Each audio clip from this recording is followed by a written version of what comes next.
गांधारी और कुंती का व्यास जी से मरे हुए पुत्रों के दर्शन कराने का अनुरोध।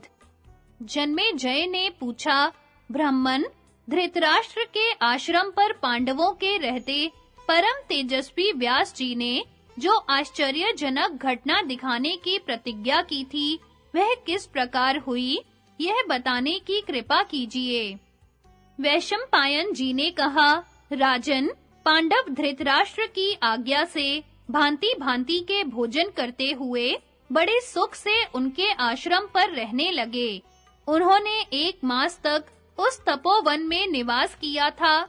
महर्षि व्यास जी राजा धृतराष्ट्र से जब ये बातें कह रहे थे, उस समय वहां और भी बहुत से ऋषि पधारे।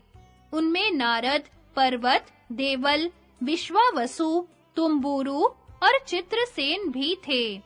कुरुराज युधिष्ठिर ने धृतराष्ट्र की आज्ञा से उन महात्माओं का भी विधिवत सत्कार किया। तत्पश्चात वे सब उत्तम आसनों पर विराजमान हुए। उस समय वहां उन लोगों में प्राचीन ऋषियों, देवताओं और असुरों से संबंध रखने वाली धर्म विषयक चर्चा होने लगी। बातचीत के अंत में वेदवेताओं और वक्ताओं में श्रेष्ठ महातेजस्वी महर्षि व्यास जी ने प्रसन्न होकर राजा धृतराष्ट्र से कहा, महाराज, तुम और गांधारी अपने मरे हुए पुत्रों की शोकाग्नि से निरंतर जल रहे हो। इसके कारण तुम दोनों के हृदय में सर्वदा जो दुख बना रहता है, उसे मैं जानता हूँ।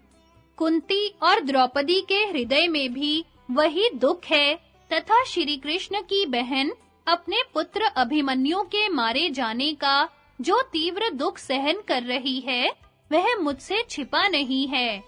वास्तव में तुम सब लोगों का समागम सुनकर ही मैं तुम्हारे मानसिक संदेहों का निवारण करने के लिए यहाँ आया हूँ। आज मैं तुम्हें मनोवांछित वर देने को तैयार हूँ। तुम मेरी तपस्या का फल देखो। धृतराष्ट्र ने कहा, भगवन, आज मुझे आप जैसे साधु पुरुषों का समागम प्राप्त हुआ। यह आपका मुझ पर महान अनुग्रह है। आज मेरा जीवन सफल हो गया। मैं आप लोगों के दर्शन मात्र से ही पवित्र हो गया। परंतु मेरे मन में एक संशय है। महाभारत युद्ध में मेरे पुत्र और पौत्र मारे गए हैं। उनकी क्या गति हुई होगी? उन्हीं को याद करके मेरा चित्त सदा संतप्त रहता है। इन सब बातों का निरंतर स्मरण करके मैं दिन रात अनुताप की आग में जलता रहता हूँ। दुख शोक के आघात से एक क्षण के लिए भी मुझे शांति नहीं मिलती। गांधारी भी पुत्र शोक से आकुल होकर खड़ी हो गई और अपने श्वशुर से हाथ जोड़कर बोली, मुनिवर, इन महाराज को अपने मरे हुए पुत्रों के लिए शोक करते आज 16 वर्ष बीत गए, किंतु इन्हें अभी तक शांति नहीं मिली। रात भर इनको नींद नहीं आती। आप अपने तपोबल से संपूर्ण लोकों की नई सृष्टि कर सकते हैं। फिर राजा को इनके परलोकवासी पुत्रों से मिला देना आपके लिए कौन बड़ी बात है। द्रुपद कुमारी कृष्णा मुझे अपनी समस्त पुत्र वधुओं में सबसे बढ़कर प्रिय है। इस बेचारी के भाई बंधु और सभी पुत्र मारे गए हैं, जिससे यह अत्यंत शोकमग्न रहा करती है। सदा कल्याणमय वचन बोलने वाली श्री कृष्ण की बहन सुभद्रा भी अभिमन्यु के वध से संतप्त होकर दिन रात शोक में ही डूबी रहती है। भूरिश्रवा की धर्मपत्नी को भी अपने स्वामी के मारे जाने का बड़ा दुख है। इन महाराज के जो 100 पुत्र रण आंगन में मारे गए हैं, उनकी ये 100 स्त्रियां बैठी हैं। ये मेरी विधवा बहुएं दुख और शोक के आघात सहन करती हुई मेरे और महाराज के भी शोक को बढ़ा रही हैं। भगवन, आप ऐसी कृपा करें जिससे इन महाराज का, मेरा तथा आपकी वधू कुंती का भी शोक दूर हो जाए। गांधारी जब इस प्रकार कह रही थी, उसी समय कुंती ने गुप्त रूप से उत्पन्न हुए सूर्य के समान तेजस्वी अपने पुत्र कर्ण का स्मरण किया। भगवान व्यास ने उन्हें दुखी देखकर कहा, बेटी, यदि तुम्हें भी किसी काम के लिए कुछ कहना हो तो कहो। यह सुनकर उसने अपने श्वशुर के चरणों में प्रणाम किया और कुछ लज्जित सी होकर कहा, भगवन, आप मेरे श्वशुर हैं, मेरे देवता के भी देवता हैं। मैं आपके सामने सच्ची बात बता रही हूँ, सुनिए।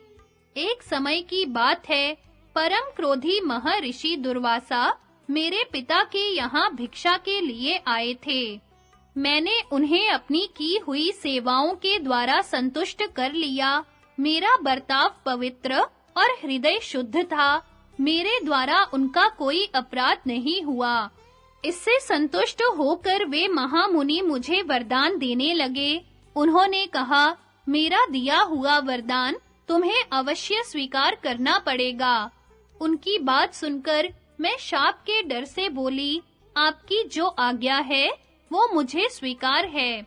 तब वे पुनः बोले, भद्रे, तुम जिन-जिन देवताओं का आवाहन करोगी वे सभी तुम्हारे अधीन हो जाएंगे।